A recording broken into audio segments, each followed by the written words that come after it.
குழந்தைங்க ஸ்நாக் கேட்டால் இந்த மாதிரி ஈஸியாக செஞ்சு கொடுங்க. ஒரு 6 துண்டு பிரெட்டு 2 முட்டையை வச்சு சூப்பர் அண்ட் டேஸ்டியாக நம்ம வந்து செஞ்சு முடிச்சிடலாம். இதை வந்து பிரேக்ஃபாஸ்ட்டாக கூட நீங்கள் வந்து செஞ்சு கொடுக்கலாம். இப்போ எப்படி செய்கிறதுன்னு பார்த்துடலாமா? இது செய்கிறதுக்கு ஒரு 6 துண்டு பிரெட்டை இந்த மாதிரி வந்து கட் பண்ணி எடுத்துக்கோங்க.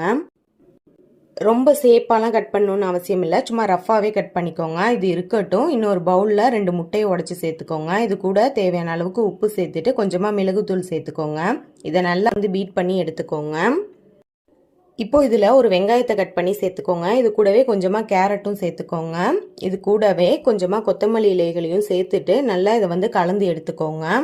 இது கூடவே நம்ம ஏற்கனவே வந்து கட் பண்ணி வச்சுருக்கோம்ல அந்த பிரெட் துண்டுகள் எல்லாத்தையுமே அப்படியே சேர்த்துக்கோங்க.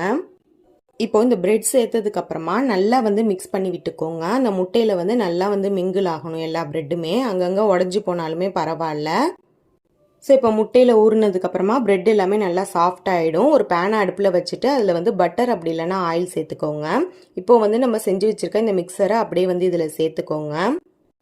இதை வந்து ரொம்ப மெல்லிஸாக வந்து தட்டக்கூடாது, மொத்தமாக தான் வந்து தட்டணும். அப்போ தான் வந்து நல்லாயிருக்கும், பீஸா மாதிரியே வந்து இருக்கும்.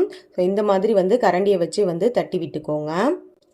இப்போ இதை வந்து மீடியம் ஃப்ளேமில் தான் வச்சுக்கணும். ஹை ஃப்ளேமில் வச்சா தீஞ்சு போயிடும். ஸோ இந்த மாதிரி வச்சுட்டு ஒரு 2 செகண்டுக்கு மட்டும் அடிப்பக்கம் வெந்தால் போதும். மேலே வந்து லைட்டாக பட்டர் அல்லது ஆயில் வந்து அப்ளை பண்ணி விட்டுக்கோங்க. அவ்வளோதான். இப்போ கொஞ்ச நேரத்துலேயே மெதுவாக வந்து திருப்பி போட்டுக்கோங்க.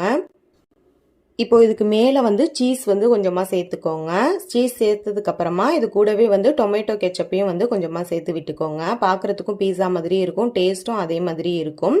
சீஸும் டொமேட்டோ கெச்சப்பும் ஆப்ஷனல் தான், விருப்பம் இருந்தால் சேர்த்துக்கோங்க. அப்படி இல்லைன்னா நீங்கள் ஆம்லெட் மாதிரியே கூட வந்து சாப்பிட்லாம்.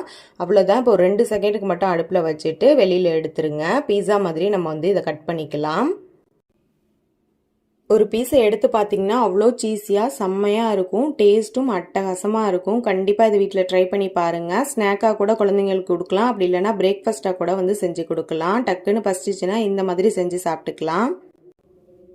ஒரு 5 நிமிஷத்தில் வீட்டிலே ஈஸியாக வந்து சூப்பரான ஸ்நாக் வந்து நம்ம செஞ்சு முடிச்சாச்சு. நீங்களும் கண்டிப்பாக ட்ரை பண்ணி பாருங்கள். இந்த ரெசிபி உங்களுக்கு பிடிச்சிருந்துச்சுன்னா லைக் பண்ணிக்கோங்க. இது போன்ற யூஸ்ஃபுல்லான வீடியோஸ்க்கு நம்ம சேனலை மறக்காமல் சப்ஸ்கிரைப் பண்ணிக்கோங்க. தேங்க்ஸ் ஃபார் வாட்சிங்.